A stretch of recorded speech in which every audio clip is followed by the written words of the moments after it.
What's up guys, Bloodshed here. Welcome to the Necromancer Starter build for Diablo 3, Season 13, Patch 261.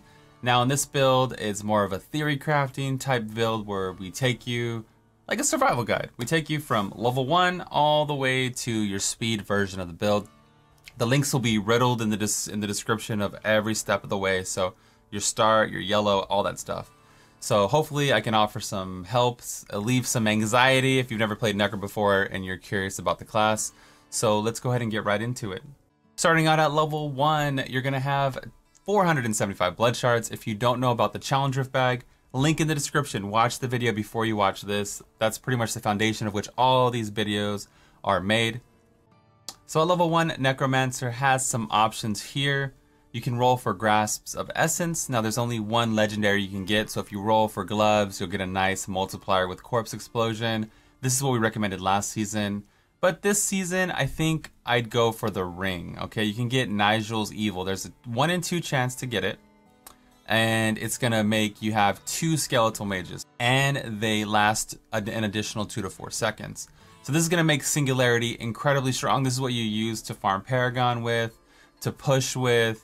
This is what you use a lot. You use this ring a lot, and you can even use it with this build in particular with the Inarius set early season while leveling to be really powerful. So if you're feeling lucky, I would recommend rolling for the ring. Now, a few people had issues that you can't equip it to level 16. It doesn't matter. You're gonna have a nice multiplier waiting for you, and you can put it in the cube whenever you go get the cube. So don't trip, tater chips. You can also wait to level 23. Okay, let's skip ahead to level 23. If you save your bag, you can actually have a 1 in 3 chance, where is it, to get a Dainty's Binding, okay?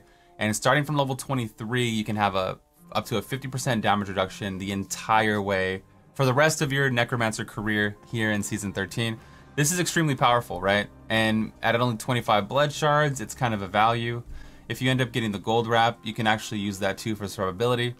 The Vigilante belt's kind of wasted. It's not the best, but Dainties would be a money maker if you hit it, and you use that in pretty much every Necromancer build. It's like having a free unity on your belt slot, so it's important. As you're leveling to 70, Necro's pretty tough. I would probably pick Singularity Mages while leveling. It's incredibly powerful. So this right here is Skeletal Mage Singularity.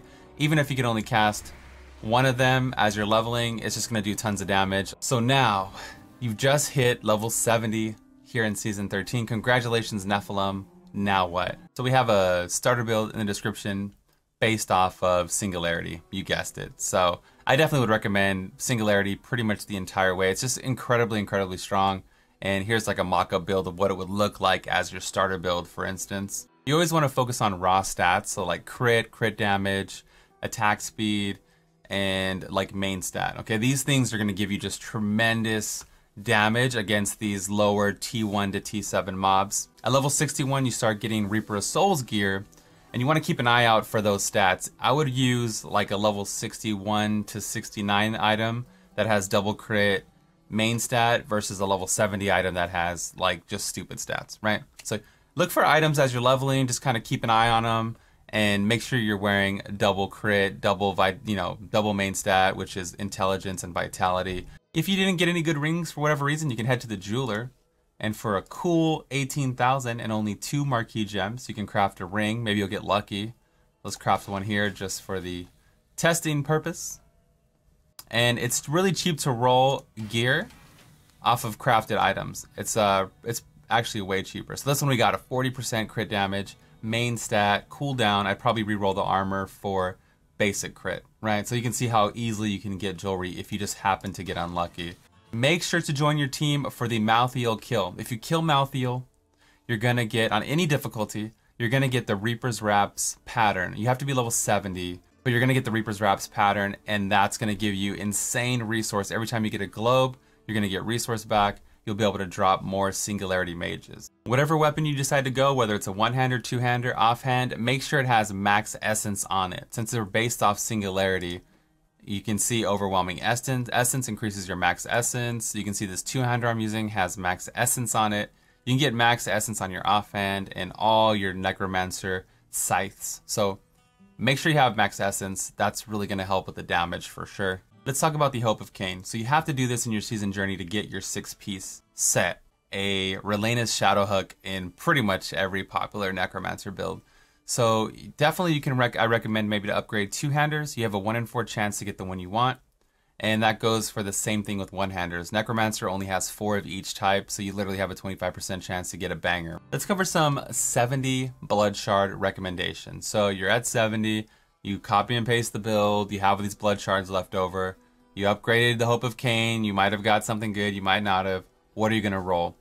I would basically fill out the Lazy Mancer build, and that is La Lost Time. It's cheap to roll, 25. It's going to give you a damage bonus. It's going to give you movement speed. I would recommend Frostburns. Frostburns are going to proc your Crispin Sentence, which is really, really good for doing tremendous amounts of damage. We all want that, right?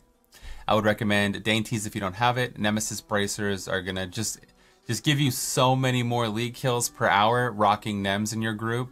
And it's just really, really awesome. If somebody in the group has them or 2 people have them, you can try to get something more important for your build, like the Stewart's Greaves or something like that. This is basically what we're building into, so definitely look at this and build into that, right? Another tip you can do is do a level 1 Greater Rift. Every single season, the first legendary gem that they give you is a Bane of the Powerful. So that if you just even do a level 1, you're gonna get a 20% damage increase just for completing it. And you can put it in one of your legendary jewelry items. Now, if you don't have a legendary ring or, you know, if you don't have a legendary amulet, it does cost a lot to re-roll the socket and all that stuff, then you don't have to do it. But if you have a socket, definitely you want to do that to get that free power up. You're basically going to be rolling with free 20% damage increase just for having that. So hope you get even a crappy ring, even a puzzle ring with a socket, okay? So here's the 2- and 4-piece builds. You can see they revolve around Singularity. Basically, Siphon Blood keeps you alive, gives you resource back. You use Singularity at mid to full resource bar. It really doesn't matter that much. I recommend Reaper's Wraps, #1 on your shopping list, and Singularity spam. Basically, get resource, spam Singularity. And, you know, obviously you can copy and paste all the builds in the description below. Devour is going to give you health back, resource also. Just basically, it's pretty freaking face roll. Speaking of torments, it's important that you jump to T7 as soon as possible, even if the rift, I would say, is a little bit slower. Not like to a snail's pace. Basically, on Torment 6, you get a 75% chance to get a Death's Breath, and Torment 7, you have a 90% chance to get a DB. With every single starter build that we tested, all 7 classes, we had no problem jumping into T7 right after we got our 6-piece bonus. Keep in mind, in Season 12, if you missed it, they buffed all the classes. Anything that was underperforming got double to quadruple buffed in damage. So we're kind of like this early game where we're required to jump into T7, T11 almost right away because of the amount of scaling in the game. So make sure to really focus on getting that dainty right away to be able to survive the higher torments. So just because you're doing more damage doesn't mean necessarily survive. Right, as far as gems go, you definitely want to use Topaz. You're getting really good value from Topaz. Damage cooldown in the helm. And yeah, man, you can enjoy your season. Green gem in the weapon. Follow me up above, twitch.tv/Bluddshed. I stream there all the time. Ask me questions live if you have any further questions. I would love to answer them for you. We're basically building into Lazy Mancer. Again, that build will be posted later today. If you have any more tips, definitely post it down below. Maybe somebody can be helped by your comment. People do read the comments. This is the Bloodshed, and I'm out of here. Peace.